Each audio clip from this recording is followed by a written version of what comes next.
Հարգելի ռադիոլսողներ եւ ռադիոդիտողներ, նորից Tech Shop-ին եմ։ Ես Մարիամ Հովհաննիսյանն եմ, առաջատար տեխնոլոգիաների ձեռնարկությունների միության համայնքային զարգացման ղեկավարը։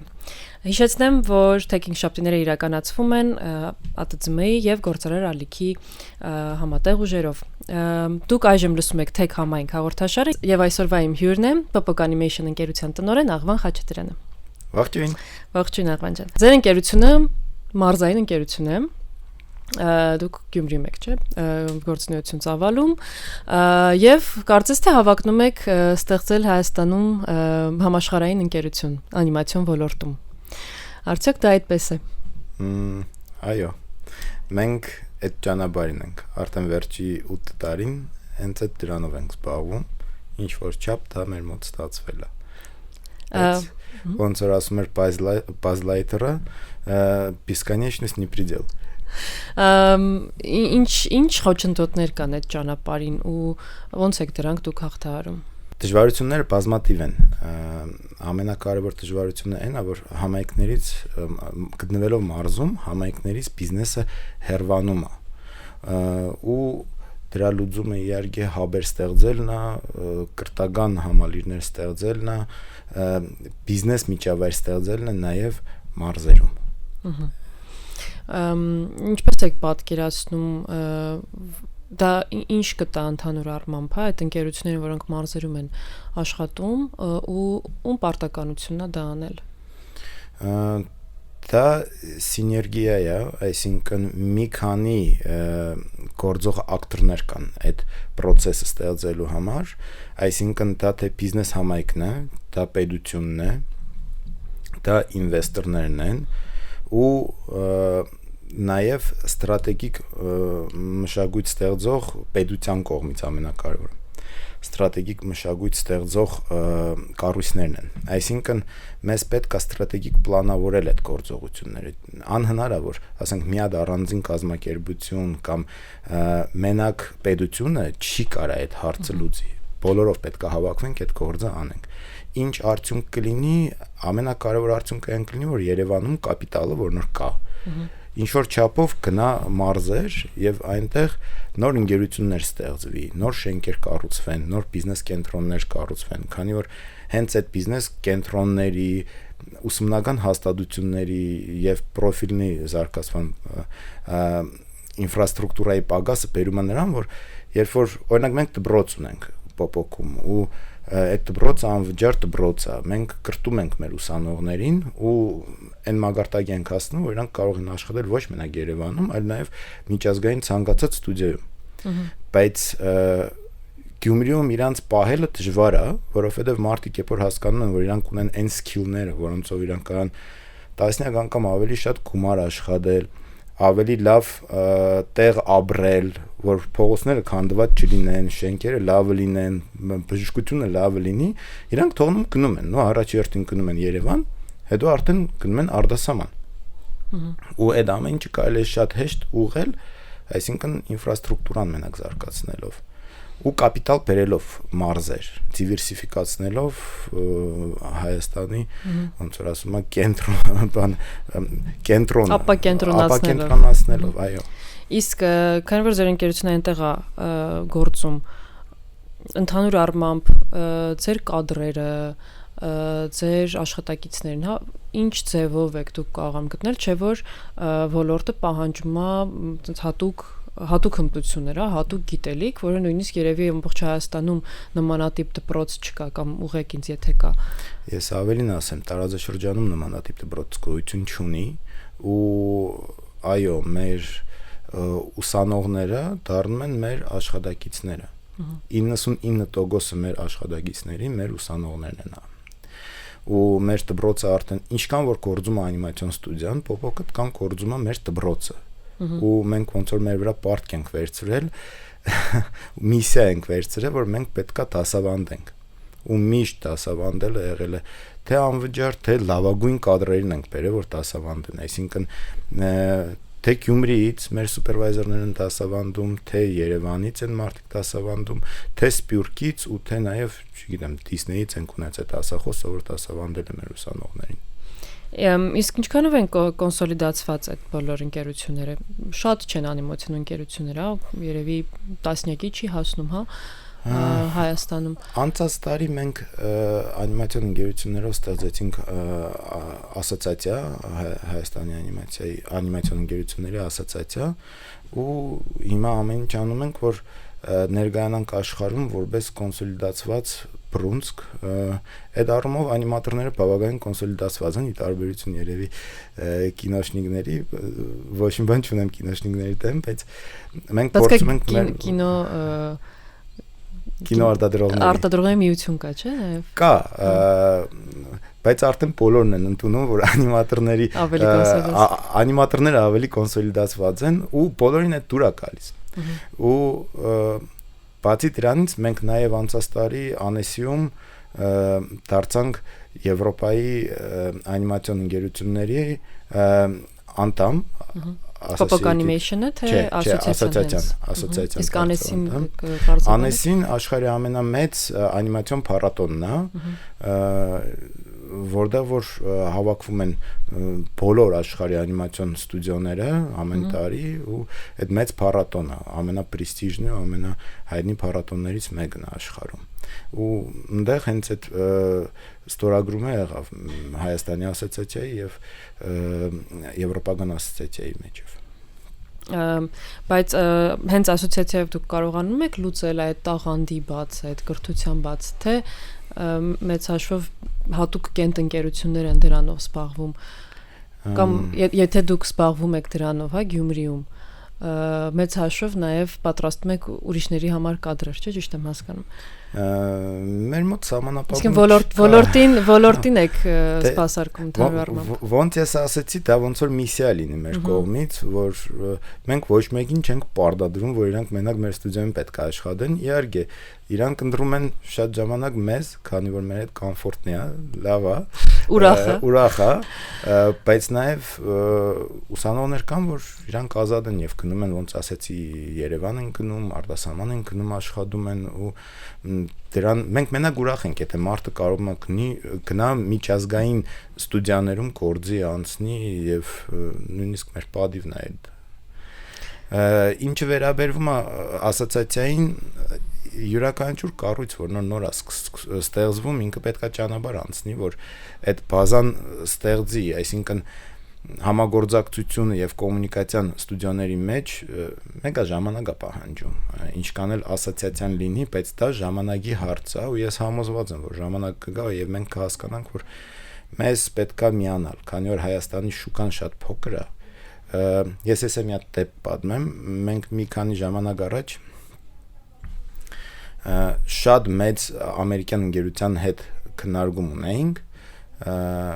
եւ իրանք մեր պորտֆոլիոն տեսան ու շատ հավանել էին։ Մեզ հարց տվեցին, ինչ ծավալի է, մենք պատասխանեցինք, ստուդիոն ինչ ծավալի է, մենք պատասխանեցինք եւ նրանք ասեցին, ձեր գործը շատ լավն է, բայց մինչեւ դուք չլինեք 300 հոգուց ավել, մենք ձեզ գործ չենք տա, որովհետեւ դուք պետքա full cycle-ը, full production-ը ապահովեք ու շատ մեծ ծավալներով։ Նմանատիպ մեծ ստուդիոներ կան Չինաստանում, Կորեայում, չգիտեմ, Հնդկաստանում, որտեղ որ հիմնական պատվերներ կան Ֆրանսիայում նույնիսկ, որտեղ Ամերիկայից շատ են պատվիրում Ֆրանսիային։ Բայց Հայաստանում դա եթե բոլոր անիմատորներին Հայաստանի հավաքես 300 հոգի չի հավաքվի։ Ու հենց այդ ցավը այնա, որ մենք չունենք դպրոց, թե պետական դպրոցներ բարձր որակի, որ նոր պատրաստեն միջազգային որակի անիմատորների, թե մասնավորները, օրինակ մենք չենք կարող մեզ թույլ տալ շատ մեծ դպրոցներ ստեղծել։ Դա ֆինանսի հետ է կապված իհարկե, բայց չնայած դրան մենք էլի ասում եմ, այնքան մարդ ենք պատրաստում, որ հիմա ամբողջովին մեր ստուդիան բաղկացած է մեր ուսանողներից։ Նշեցիք պորտֆոլիոյի մասին, հա, որ մեծ պրոյեկտները դժվար է բերել փոքր թիմով, բայց դուք աղագին լուրջ պրոյեկտներ եք անում։ Քանի անուն կարող եք ասել, բացահայտել, որ Հայաստանի մեր ռադիո լսողներն ու դիտողները իմանան, որ Գյումրիում կա մի թիմ, որը աշխատում է համաշխարհային ճանաչում ունեցող մուլտֆիլմերի վրա։ Իհարկե, մենք բազմաթիվ պրոյեկտներ ունենք, միջազգային պրոյեկտներ ունենք, որոնք որ Netflix-ով են ցուցադրվում, բազմաթիվ պրոյեկտներ ունենք, որ Ռուսաստանի top պրոյեկտներն են, թե լիամետրաժ ֆիլմեր որպես, թե սերիալներ, մի քանիսը կարամ թվեմ, ասենք, նույն Մաշա Մեդվեդը մենք ենք անում բավականին մեծ ամբողջը դուք եք անում, թե որոշ մասեր սերիալներ կան, որ ամբողջը մենք ենք անում բացի սցենարից։ Այսինքն պրակտիկի բոլոր CG project-ը, այսինքն CG pipeline-ը ամբողջովին արվում է մեր մոտ, սկսած մոդելավորումից վերջացրած կոմպոզով, ռենդերինգով։ Շատ հայտնի մուլտֆիլմեր կան, նույն Լունտիկ, Տիմատոմա, լիամետրաժ մուլտֆիլմերից մի քանի ժամանակ առաջ արել ենք Դոկտոր Դինոզավրով, կարաք ինտերնետում գտնեք, նայեք, բավական մեծ մասը մենք էինք արել այդ ֆիլմի։ Հիմա այս պայն այս տարի մենք աշխատում ենք 6 հատ լիամետրաժ ֆիլմի վրա, դեռ անունները չեմ կարող ասել, բայց անում ենք նաև Չիբուրաշկայի մուլտսերիալն է դուրս եկել, ու առաջի 8 սերիայի անիմացիան մենք ենք արել։ Շատ կան պրոյեկտներ, ես որ հիշում եմ ինչքան պրոյեկտներ ենք արել, շատ, նույնիսկ հիմա ասենց բոլորը չեմ հիշի, բայց շատ հաճելի է այդ process-ը, երբ որ վերջում թե ստուդիոն է գրվում, տիտրներում, թե երեխեքն են տեսնում իրանց անունները, աշխատողները տիտրներում, դա շատ հաճելի է։ Իսկ ընդհանուր առմամբ միջին վիճակագրական, հա, մուլտֆիլմի վրա աշխատել լիամետրաժ ենթադրենք, որքան ժամանակ եք ծախսում, ինչ process է դա։ Հաշվի առնելով միջազգային ստանդարտներով հիմա արդեն 3-ից 2 տարի է տևում արտադրանքը լիամետրաժ անիմացիոն ֆիլմի մոտ 80 րոպեանոց, ու ինքը բավականին դժվար process է, քանի որ մոտ 70 տարբեր մասնագիտություն է պահանջվում, որ այդ ֆիլմի վրա աշխատեն, որ միշտ որ նայում եք տիտրերը, իմ ամենահետաքրքիր մասը մուլտֆիլմի նայում տիտրերը։ Իմ համար օրինակ որպես պրոդյուսեր ամենահետաքրքիր մասը ֆիլմի դա տիտրերն են, որ հասկանանք ովքեր են աշխատել։ Այո, որ թիմերն են աշխատել, ինչ մասնագետներ են աշխատել, ինչ պրոդակշնների, ինչ պրոդյուսերների հետ են արել, ինչ դիստրիբյուտորներ են մասնակցել այդ գործին։ Դա բավականին ծավալուն գործ է ու երկարաժամկետ, ու ինքը ոնց որ երգչախումբ լինի, մեծ օրկեստր լինի, ու բոլորը պետքա ճիշտ իրանց գործը անեն։ Մեկը որ մի քիչ սխալ է անում, արդեն ամբողջ ֆիլմի վրա ֆալշ է երևում։ Իսկ հիմա տեսնում ենք, հա, արհեստական բանականության որոշ մոդելներ այնքան ռեալիստիկ եւ ոչ միայն ռեալիստիկ, հա, վիդեոներ են կարողանում գեներացնել։ Արդյոք դա մարտահրավեր է ոլորտին, օգտագործում եք որոշ գործիքներ, թե ոչ, ոնց է փոխում ձեր ոլորտը արհեստական բանականությունը։ Դա շատ դժվար հարց է, ճիշտն ասած, այս պահին ես ամեն օր դրա մասին մտածում եմ, որովհետև մենք իհարկե օգտագործում ենք AI, բայց մենք դեռ չենք օգտագործում իրան հենց զուտ production-ի մեջ։ Մենք իրան օգտագործում ենք, ասենք, կոնցեպտների համար, ոգեշնչվելու համար, ռեֆերենսների համար, կամ ինչ-որ ֆոներ ստեղծելու համար, բայց հենց զուտ անիմացիան ինքը չի ստեղծվում AI-ով, այս պահին մեր մոտ։ Ես մի բան եմ հասկացել, որ բիզնեսը փոխվելու է, 100% փոխվելու է, ու ոնց է փոխվելու։ Ինքը մի քանի կողմից է նայվում։ Նայեք, գոյություն ունեն այս բիզնեսի մեջ տարբեր հանգույցներ։ Օրինակ կան հենց անիմացիոն ստուդիաներ, որոնք որ ստեղծում են զերոյից կոնտենտ, իրանց սեփական IP։ Օրինակ Disney-ը, օրինակ Disney-ը, օրինակ Netflix-ը, Pixar-ը, Soyuz Multfilm-ը, չգիտեմ, նմանատիպ կամպանիաներ, որ ստեղծում են իրանց պատմությունը, իրանց հերոսը, իրավունքները ամբողջովին իրանց են պատկանում։ Կան մյուս տիպի կոմպանիները, իրանք սերվիս պրովայդերներ են, օրինակ մենք, այսինքն նույն Disney-ը կամ Soyuz Multfilm-ը գալիս է մեր մոտ, ասում է եղբայր, մենք ունենք այս սցենարը, ստեղծեք մեր համար այս մուլտը, ոնց որ factory-ին լինենք, զավոդը, որ պատրաստում է, մենք այդ պատրաստում ենք։ Հիմա ամեն մեկից համար մի ձև փոխվում է, համ լավ կողմը կա, համ վատ կողմը։ Այսինքն, երբ որ դու առաջ, ասենք, ավելի փոքր ստուդիո ես համեմատաբար Disney-ի, ու չես օգտագործել AI-ը, ոչ մի կերպ չես կիրառել դա ու չկար AI-ը, անհնար էր հասնել Disney-ին։ Հիմա քանի որ կա AI-ը ու բազմաթիվ գործիքներ շատ ավելի հեշտ են, այդ անհնար պահը, այսինքն այդ անհնար բարիերը կորում է։ Այսինքն մրցակցային առավելություն է Այո, այսինքն եթե մենք հիմա ուզենանք ստեղծենք մուլտֆիլմ, կարողանանք կոնկուրենտորի ու Disney-ի հետ չեմ ասում, բայց շատ ավելի մեծ ստուդիոների հետ, որոնք որ առաջ անհասանել էին, անհնար էր իրենց հետ կոնկուրենցիա անել։ Բայց մյուս կողմից հիմա այդ նույն մեծ կոմպանիներին շատ հաճախ կարող է պետք չլինեն սերվիս ստուդիոներ, որովհետև իրանք ներսում շատ ավելի հեշտ օպտիմիզացրած այդ process-ները կան։ Ես ես ասում եմ մոտ մի 2 տարի հետոյի մասին։ Ու դրա համար նայած ով ոնց է մոդիգանալու հարցին։ Էդի ինչը վերաբերվում է արտադրանքին ու ստեղծելուն, բայց ավելի մեծ մարտահրավերը դա վաճառելը, որովհետև նայեք, ես AI-ը համեմատում եմ fast food-ի հետ։ Այսինքն յուրաքանչյուրը ունենալով մինիմալ ինչ որ բյուջետ, որ կարա առնի սմարթֆոն ու կարա առնի պատվիսկա ինչ որ մի հատ AI գեներատորների մի քանի հատ, ինքը կարող է արդեն ստեղծել մուլտֆիլմեր։ Ոչ մենակ մուլտֆիլմ, նաև գովազդներ, նաև կոնտենտ։ Ու ինքը կարա այդ publish անի սոցիալական կայքերում, YouTube-ում եւ այդպես։ Այսինքն ստեղծվելու է շատ մեծ ծավալի կոնտենտ, որը որ ավելի դժվար է լինելու հասցնել վերջնական դիտորդին, քան ստեղծել։ Այսինքն դու ավելի աղմուկի մեջից դուրս գալ, ոնց որ Երևանը ավելի բարդ է դառնում։ Հա, ավելի դժվար կլինի, որ քո կոնտենտը տեսնեն, ու դրա համար դու ավելի շատ փող պետք է ծախսես գովազդի վրա, որ քո կոնտենտը գովազդես, քան ստեղծելու վրա։ Ու ստե իհարկե, եթե մենք գիտենք յուրաքանչյուր product ստեղծելու համար պետք է անցնի 3 փուլ, այսինքն պետք է հասկանաս ինչ ես սարքում, պետք է հասկանաս ոնց ես սարքում ու պետք է հասկանաս ոնց ես այդ քո սարքածը վաճառում։ Հիմա այդ ոնց ես սարքումը արդեն հեշտանում է, շատ հեշտանում է։ Ու հարցը ծագելու ինչ ես սարքելու, ոնց ես վաճառելու։ Նույնիսկ ինչ ես սարքելն է հեշտ լինելու, որովհետև դու հնարավորություն ունես շատ արագ միտքդ վերածես product-ի ու ամենադժվար լինելու է ոնց ես վաճառելու դա։ Ու էդի վերաբերվում է ամբողջ աշխարհի ինդուստրիային, սկսած Հոլիվուդից, հոլիվուդյան դերասաններից ու հոլիվուդյան մեծ անիմացիոն ստուդիոներից վերջացրած մեզնով որ սերվիս արել։ Դե նույն ձևով նաև սերվիս ընկերությունները, հա, IT սերվիս ընկերություններն են վերափոխվում։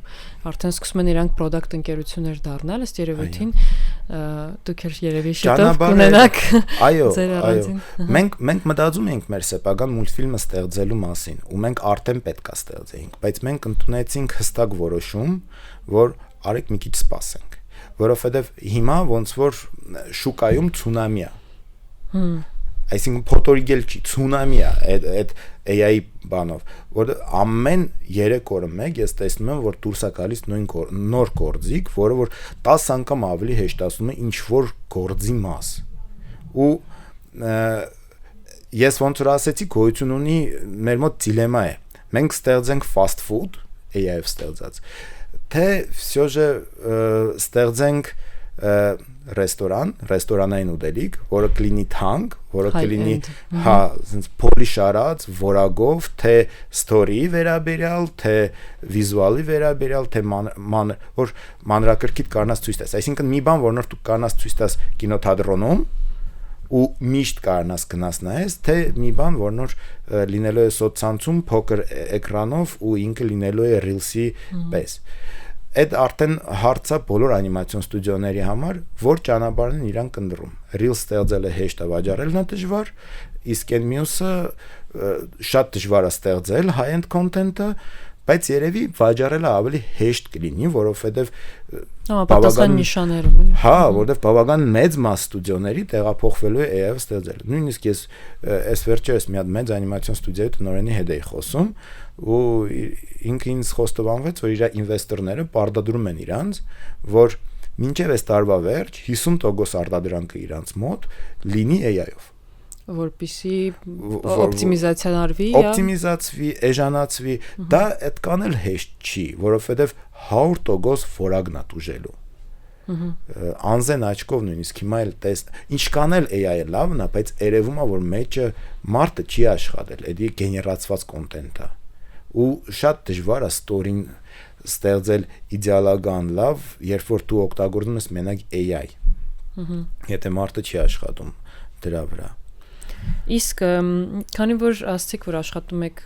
համաշխարհային մուլտֆիլմերի վրա, հա, ինչպես եք կարողացել այդ վստահությունը կառուցել շփվելով արտասահմանցի գործընկերների հետ։ Շատ դժվար է։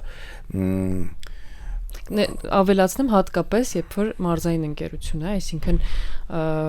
ընդհանուր ինֆրաստրուկտուրաներից կտրված, ինչ-որ չափով, հա, առանձնացված։ Այո, մենք մարզային ընկերություն ենք, բայց թե ես, թե իմ համահիմնադիրը Հայկ Ստեփանյանը, մենք աշխատել ենք թե Երևանում, թե մեծ շփում ենք ունեցել միշտ, թե մենք, թե ես, թե Հայկը բավական երկար ժամանակ ենք ոլորտում ու միջազգային բազմաթիվ ընկերությունների հետ մենք ժամանակին աշխատել ենք, համագործակցել ենք։ Շնորհիվ երևի։ Հա, ես ու Հայկ տեղափոխվեցինք Երևանից Գյումրի, գնացինք այնտեղ, որ մենք զրոյից ուսանողներին հավաքեցինք, ստեղծեցինք ինֆրաստրուկտուրա, այնքան ինչքան որ կարացանք, այն ծավալի ինչքան որ մեզ թույլ էր տալիս մեր բյուջետները։ Եվ դրանից հետո նոր գնացինք առաջ։ Էսի այն մոդեցումն է, որ այս վերջերս կարդում եմ միտեղ, որ ապագայում լինելու է, որ մարդիկ կենտրոնից գնալու են ռեգիոններ բոլոր աշխարհում ու այնտեղ ինֆրաստրուկտուրա տանեն, ոչ առաջ ոնց էր, առաջ մարդիկ ռեգիոններից, երբ որ զարգանում են, գնում էին կենտրոն, որովհետև այնտեղ իրանք կարող էին ավելի բարձր աշխատավարձ ստանալ ու էդի ավելի հեշտ էր մոնետիզացնել քո սկիլը կենտրոնում, քան հիմա մի քիչ հագարակն է, որովհետև եթե դու ունես շատ կենտրոնացած ու զարգացած կենտրոն, զարգացած հարուստ կենտրոն, բայց քո ռեգիոնները թե զարգացվածությամբ, թե ֆինանսական աղքատ են, եթե դու կենտրոնից գնում ես ռեգիոն, դու կարողանում ես քո գիտելիքը, քո փորձը ավելի ուժեղ մոնետիզացնես։ Էդի մեծ հնարավորություն է մեր բոլոր բիզնեսմենների համար բոլոր ոլորտներում, սկսած անշարժ գույքից վերջացրած բիզնեսով ու IT-ով։ Ու այդ ճանապարհը ես այդ ժամանակ պատկերացնում եմ, որովհետև ես տեսնում եմ պոտենցիալ նույն Գյումրիի ու բոլոր տեղերի պոտենցիալ, նույն Վանաձորը, նույն մնացած Հայաստանի ռեգիոններում շատ մեծ մարդկային ռեսուրս կա, պոտենցիալ կա։ Մեր ուսանողները շատ խելացի են, շատ ձգտող են, բայց իրանք հնարավորություն չունեն շփվելու մենտորների հետ։ Երբ որ հայտնվում են մենտորներ, ռեգիոնները շատ արագ զարգանում են, շատ ու ձգտվում են կոմոդ, իրանք Երևանում մի քիչ ուրիշ է։ Դուք Երևանում էլ ունեիք, չէ՞, մասնաճյուղ։ Այո։ Մենք մոտ մի տարի Երևանում մասնաճյուղ ունեինք, բայց հետո մենք որոշեցինք մի տարից հետո անցնել ավելի on-line տարբերակի։ Դենց ավելի ոնց որ հեշտ էր ու նույն այդ ռելոկանտների շրջանում ընկավ այդ բանը ու ահավոր էին բարձրացել բիզնես տարածքների գները Երևանում, դրա համար մենք որոշում կայացրեցինք, որ մի տարի օպերացիա անելուց ապիրոյցանելու ստեղ որոշեցինք սարքել իրանց on-line։ Ամենադժվար փուլը որն է եղել Papak Animation-ի կյանքում։ Եղել է պահ, որ մտածել եք վերջ։ Շատ է եղել։ Ամենադժվար փուլերից մեկը եղել է այն ժամանակ, երբ որ մենք ոչ մի կոպեկ փող չէինք աշխատում, բայց հավատալով նրան, որ դա լավ մասնագիտություն է, լավ գործ ենք անում, ուսանողներին կրթում ենք, ամեն շաբաթ կիրակի ես Հայկը եւ կինս Իրենը գնում էինք Երևանից Գյումրի, ես այդ ժամանակ աշխատում էի մի հատ մեծ երևանյան ընկերությունում ու մենք ամեն ուրբաթօր երեկոյան քշում էինք Գյումրի, որ մենք լեկցիաներ անեինք ու նայենք progress-ը ուսանողների ու հետո կիրակի օրը վերադառնում էինք Երևան։ Թիմն էիք պատրաստում։ Այո։ Ու այդ տևել է մոտ մի տարի ու այդ տարուց հետո էլ արդեն մի հատ պիրուդ եղավ, որ մենք մտածում ենք, որ անհնար է ուսանողները, որոնք որ շատ արագ դարձան, ոնց որ սկսեցին գործ անել, աշխատող, բայց պատկերացրեք դուք ունեք մեծ ջունիորների թիմ, չունեք մենտոր, չունեք լիդ ու ունեք ռեալ պրոյեկտներ, որոնք որ շատ քիչ փող են վարձատրում, որովհետև դուք չունեք համբավ, դուք չունեք ձեզ չեն ճանաչում որպես ընկերություն ու դուք պետքա մաքսիմում լավ անեք, որ նոր պատվերներ բերեք ու այդ սարսափելի դժվար էր, որ կառավարելը ու ուսանողներն էլ առաջվա, ասենք մարդիկ են, որ ոչ միտեղ չեն աշխատել, իրանք ոչ աշխատանքային կուլտուրա ունեն, ասենք իրանք շատ լավն են, բայց իրանք չգիտեն կորպորատիվ էթիկան ինչ է, չգիտեն ոնց շփվեն, soft skill-ներ չկա, ու հենց մասնագիտականն էլ շատ ուժեղ չի, ու այդ ամեն ինչ մտածելով մեկ ասում էիր, չէ, էսի սխալ բան է, պետք չի անել, էլ, բայց մյուս օրը զարթում ես, որոշում ես, որ չէ, պետք է անես։ Այդ օգնում է փոխել, հա, որոշումը, որ չէ, մեկը պետքա գնանք ու ստրատեգիան, մտածելակերպը, այսինքն դու հստակ պլան ունես, որ այդ գործը պետքա անես, դու գիտես ոնց էլի կլինի, դու պլանավորել ես ու գիտես, որ եթե այսօր չարեցիր, չի լինի, բայց էդի ամենահեշտ տարբերակն է։ Ես Հայկին համահիմնադիրին մեր ասում էի, իսկ ով ասը, որ հեշտ պետքա լինի։ Չի կարա դենց բան լինի, ասենք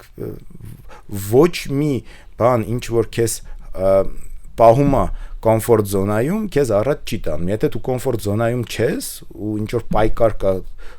դու քո հետ կամ դու եւ մնացած կոնկուրենտները կամ միջազգային շուկան, այդ նշանակում է դու աճում ես։ Եթե այդ կոմֆորտ զոնայում ես, այդ ուրեմն լավ չի։ Իսկ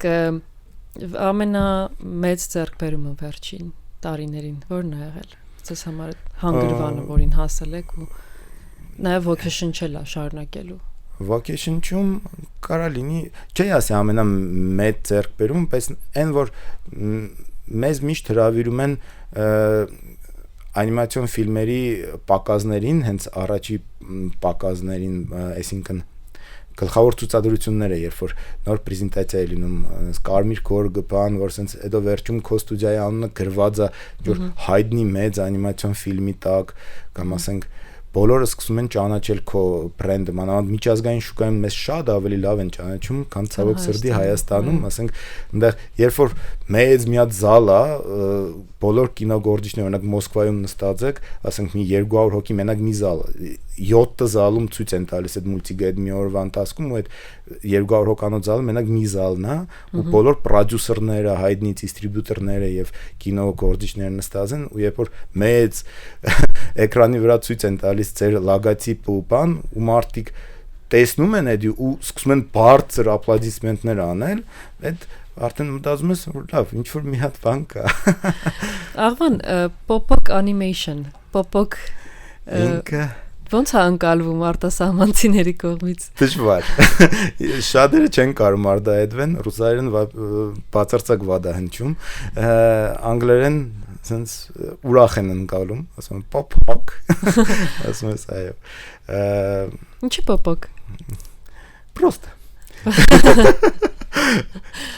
Հավես է հնչում, pop-ok։